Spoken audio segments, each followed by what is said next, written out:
Okay, what's up guys? So hari ni kita nak buat crab ragoon. Menu ni dah famous bertahun lepas sebenarnya, tapi tahun ni baru aku nak buat. Sangat sedap rupanya ya rasa dia. Okay, first korang ambil 250 gram cream cheese, crab stick tu tambah je sebanyak mana korang nak, 3 sudu QP mayo, and then yang ni optional. Korang boleh tambah sikit Worcestershire sauce yang susah nak pronounce tu. Kalau tak ada tak apa. Okay, lepas tu masukkan 2 sudu kecil minyak bijan ataupun sesame oil.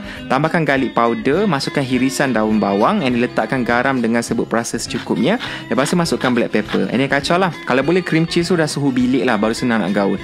And then pergi supermarket, cari kulit wonton ni, letakkan inti dekat tengah, sapukan air dekat sekeliling kulit wonton tu, picit dekat tengah dulu, lepas tu lipat dekat belah kanan bagi dia bentuk bunga macam tu. Lepas tu lipat belah kiri pula, and siap. Itu saja. Korang nak buat bentuk lain pun boleh, tak ada masalah. Okay, lepas tu siap, atas bawah pun dah kemas, dah cantik, and kita ready untuk goreng. So nak goreng ni make sure minyak betul-betul panas. Korang letak kat dalam tu sekejap je, tak sampai seminit dia akan crispy golden brown, boleh angkat.